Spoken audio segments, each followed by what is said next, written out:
Good morning, students. Welcome to the class. We are studying Indian Economic Development, Chapter 3rd, and we will complete this chapter today. Our topic for today is gains for Green Revolution, significant but not sufficient, or limitations of Green Revolution.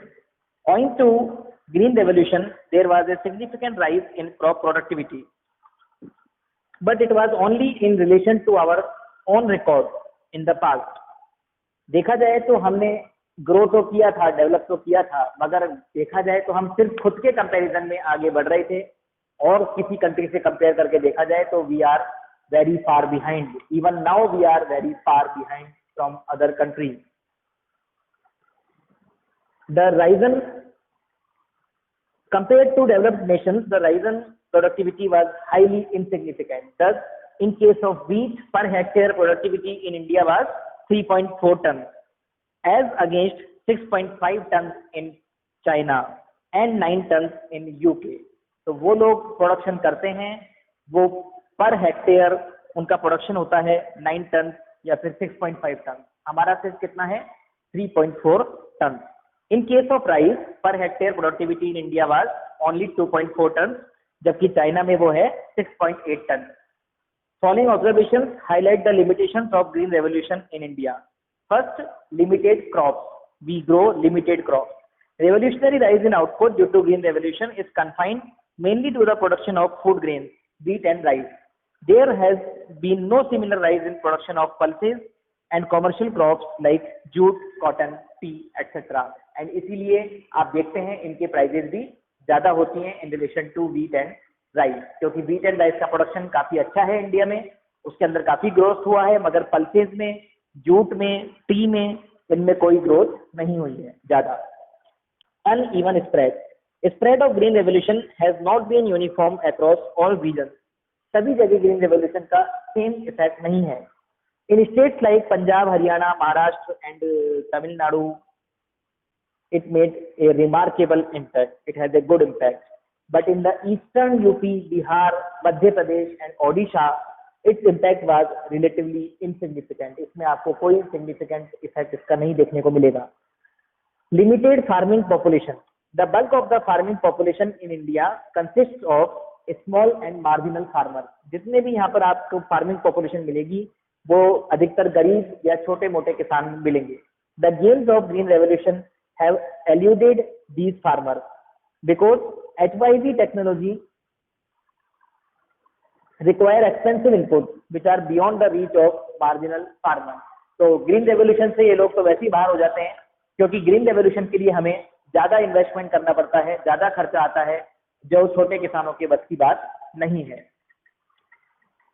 However, rich farming population, though small in number, happens to own the bulk of farming area. देखा जाए तो ज्यादा farming area rich farmers के पास ही है, which is why the results of green revolution are found to be impressive in terms of overall rise in output. इसीलिए आप देखा जाए तो ओवरऑल आउटपुट बड़ा है. Economic divide.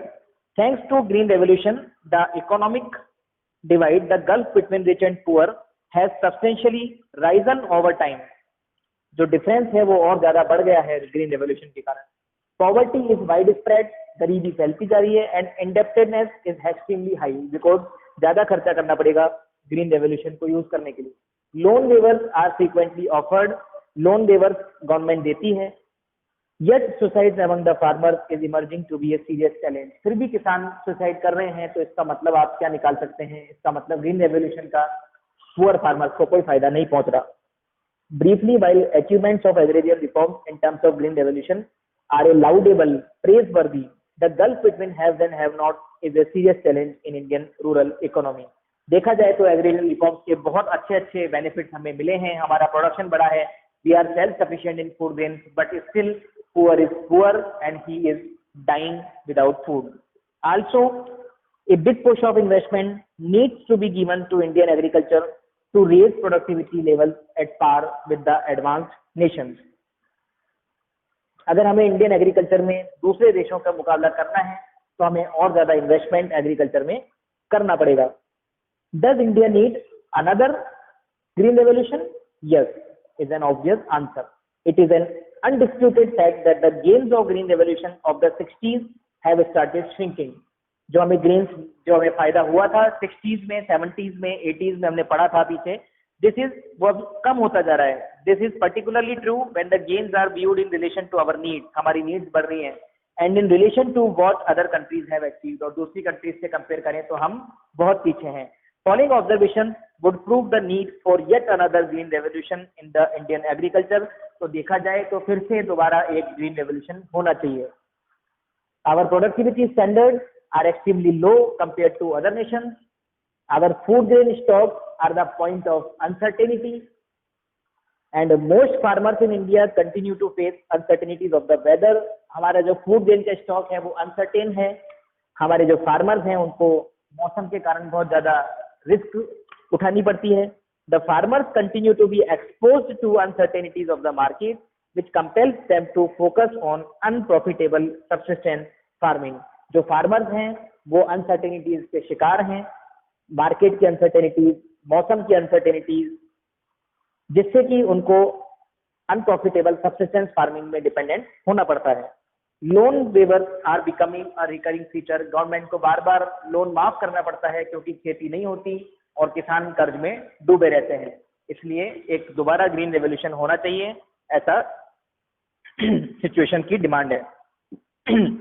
चैप्टर कंप्लीट है, आपको इसके क्वेश्चन आंसर्स करने हैं जो कि इसमें सॉल्व नहीं है। जितने भी अनसॉल्व क्वेश्चन हैं आपको अपनी कॉपी में करने हैं with notes. Okay, have a good day, thank you.